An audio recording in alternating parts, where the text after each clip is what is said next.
Good evening. Okay, a bit of rain-induced baldness going on, so I'm keeping it real. I've just been out doing boot camp in the rain, so I thought I'd come back and do the video straight away. Now I've got a bit of a problem. My problem is that I seem to spend more money on stuff that I would never eat as much as stuff that I do eat, but it's valid. It's valid. So there's me tonight. I'm in the co-op, getting the coffee before boot camp, and I spotted this cookie crisp. Whole grain guaranteed. Now I spotted this because it was quite interesting. What stuck out was what's in your breakfast. So this stuck out to me in terms of that. And I noticed on the back of the packet it talks about the facts as well, which is quite interesting. So I know this is a quite common cereal with children. So it's really, really interesting. Again, a couple of little bits here just to point out really clever marketing. Firstly, if you look at the front of the packet here, if you can see that, a 30-gram serving, right, 10-year-olds guidelines, so 10-year-olds, again, focusing on the children, look, fat. So they're focusing on the fat and the salt, yeah? So they're focusing on the fat and the salt. Now, if we go back to the top and we think about Cookie Crisp, what do you think this product's most prevalent in this product? Okay, so there you go. So Cookie Crisp, yeah, and they're focusing here on the fat, so you're drawing your attention to that. Okay, so that's the first thing, yeah, we talked about the fat before. Okay, whole grain guaranteed. Very doubtful that an actual whole grain has gone into this with the cost of it. I mean, this was £3, it's quite an expensive cereal, but I very much doubt an actual whole, this is made with whole grains. From a production point of view, I very much doubt that's possible. So that's the first thing. Going to the back. The facts, right, so start your day the Nestle way, brilliant, okay, which is fine. Now again, they're just trying to sell products. Look at the bottom, this is good.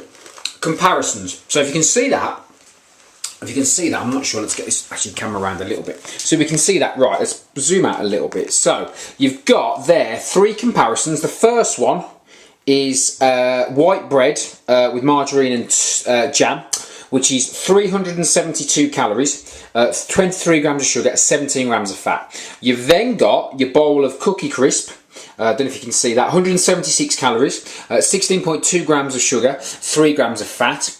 And then you've got your 2 crumpets with margarine, calories 315, 2.5 grams of sugar, and 17.4 grams of fat. So what they've done here is they've put a comparison on with those 3 options to say, right, okay, what are we looking at here? We're looking at calories. So obviously there's half the calories in your Cookie Crisp with your semi-skim milk.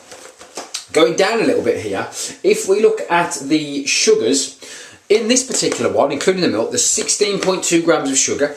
This one, there's 2.5 grams of sugar with the crumpets. Okay, with the crumpets and the margarine. Now the point here is to say that margarine with crumpet isn't good for you. Okay, so not a good option. But, however, look at your calories. Now going back to the way fat's stored in terms of your insulin response, insulin pushing the triglycerides into the fat cells, making them bigger.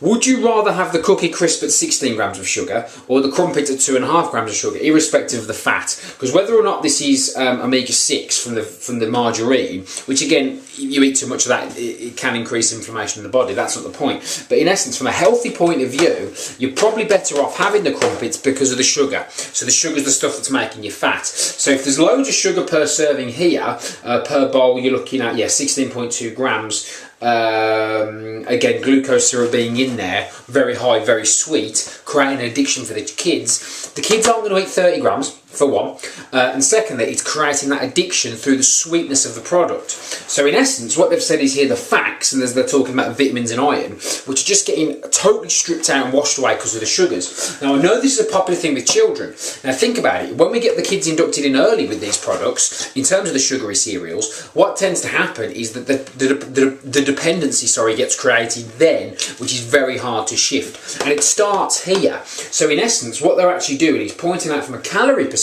and a fat perspective, that's still the issue. And it's not. That's a very, very sugary cereal indeed, and should not be given to children. I mean, adults make your own decisions, but it should not be given to children, primarily because of the sugar content. And again, Google how fat's stored and what sugar does to the body if you need to know more. There you go, avoid that one, and I'll speak to you guys soon. Hopefully not too many more things coconut related, but the revolution's going, man. Speak to you soon. Cheers.